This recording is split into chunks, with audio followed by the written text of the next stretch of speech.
Welcome to Psychology of Humans. Today we're exploring the work of Alfred Adler, a major figure in early psychology, and the man who introduced one of the most influential concepts in human behavior, the inferiority complex. Adler's ideas reshaped modern psychology, while Freud focused on unconscious conflict and Jung explored the inner archetypes of the psyche. Adler looked directly at something universal, practical, and deeply human, our struggle with feelings of inadequacy. He believed that every person, at some stage of life, experiences a sense of inferiority. And according to Adler, this feeling is not a flaw, it is the driving force behind all personal development. In this video, we're going to break down Adler's key ideas in a clear and practical way. You'll learn what an inferiority complex actually is, how it forms, how it shapes your decisions and relationships, and how you can transform these feelings into confidence, purpose, and personal growth. Let's begin with Adler's core belief. To be human is to feel inferior. Adler didn't mean inferior in terms of worth, he meant inferior in terms of comparison. Humans are born physically weak, emotionally dependent, and unable to survive without support. This early helplessness creates a natural sense of smallness, and Adler believed that all humans spend their entire lives striving to overcome this early vulnerability. He called this process striving for superiority, not superiority over others, but superiority over your former self. According to Adler, the desire to improve, to grow, and to overcome challenges is rooted in this early feeling of inferiority. When healthy, these feelings motivate you to develop skills, build confidence, and create a meaningful life. But when unhealthy, they transform into an inferiority complex. An inferiority complex occurs when feelings of inadequacy become overwhelming and persistent. Instead of motivating you, they hold you back. You start to believe you are not capable, not talented, not worthy, or not enough. Adler believed that people with an inferiority complex retreat inward, avoid challenges, and fear judgment.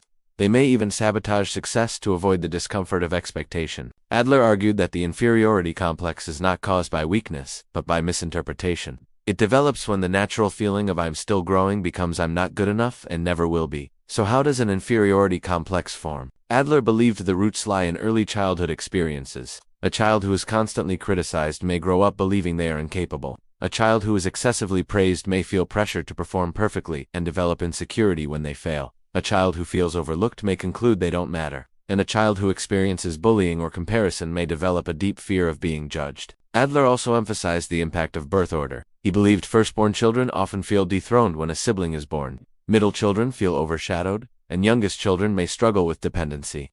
Each position creates unique feelings of inferiority that shape adulthood. But Adler didn't stop at psychology. He was one of the first to connect mental health with social connection. He believed that humans are not isolated individuals, but social beings. Feelings of inferiority grow stronger when people feel excluded, disconnected, or lacking a sense of belonging. Conversely, when people feel valued, included, and capable of contributing, their feelings of inferiority begin to fade. One of Adler's major contributions is the concept of fictional finalism, the idea that all humans have imagined goals or ideals that guide their behavior. These goals are often unrealistic, like being perfect, never making mistakes, or being universally liked. When the gap between reality and these imagined ideals becomes too large, people develop feelings of inferiority. This is where Adler became radically different from Freud. While Freud believed people were shaped by past trauma, Adler believed people were shaped by their goals, expectations, and sense of purpose. He said that you are not pushed by your past, you are pulled by your future. When your future ideal is unrealistic, it creates pressure. When it's meaningful and attainable, it creates growth. According to Adler, the inferiority complex is a result of unrealistic expectations. You compare yourself to others, to societal standards, or to a fictional version of yourself who never makes mistakes. You forget that everyone struggles, everyone fails, and everyone grows slowly.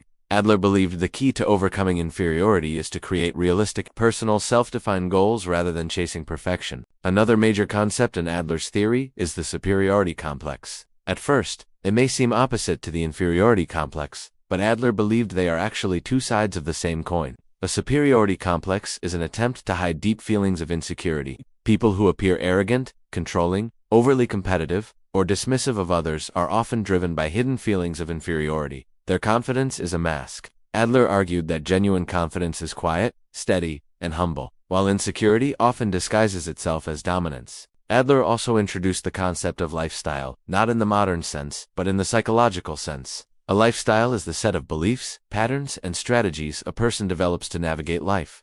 It forms early based on how a child perceives themselves within the family unit. Some people develop a lifestyle of avoidance, some develop a lifestyle of overcompensation.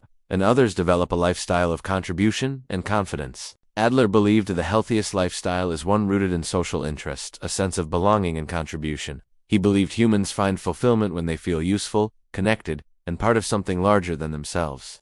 People with strong social interests tend to overcome feelings of inferiority because their attention shifts from self-judgment to meaningful action. So how do Adler's ideas help you today? First, recognize that feelings of inferiority are normal. They are part of being human. They signal areas where you want to grow. Instead of fighting them, reinterpret them. Don't say I'm not good enough. Say I'm still developing. That shift alone can transform how you respond to challenges.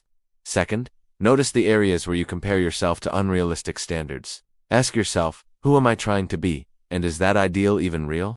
Comparison is the fuel of the inferiority complex. Progress is the cure. Third, challenge the perfectionism that often underlies feelings of inferiority. Adler believed perfection is an illusion that destroys self-worth. Break goals down, celebrate small wins, and allow yourself to grow at a human pace. Fourth, cultivate social interest. Adler believed community, connection, and contribution are key to mental health. When you focus on being useful rather than being perfect, feelings of inferiority begin to dissolve. Fifth, observe any superiority behaviors in yourself. These might include dismissing others, exaggerating your achievements, or avoiding honest self-assessment.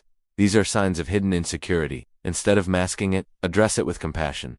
And finally, redefine your future goals. Make sure they are meaningful, realistic, and personal. When your goals align with your values, instead of external comparison, confidence grows naturally. Adler's message is ultimately one of empowerment. He believed that no one is defined by their past, their childhood, or their insecurities. Instead, we grow through choice. We shape our lives by creating purpose, practicing courage, and contributing to others. In Adler's view, overcoming inferiority is not about proving yourself, it's about becoming yourself. It's about understanding your strengths, embracing your limitations, and taking consistent steps toward a meaningful life. When you stop comparing and start contributing, the inferiority complex loses its power. What remains is confidence built on honesty, effort, and connection. Thank you for watching. Please like and subscribe.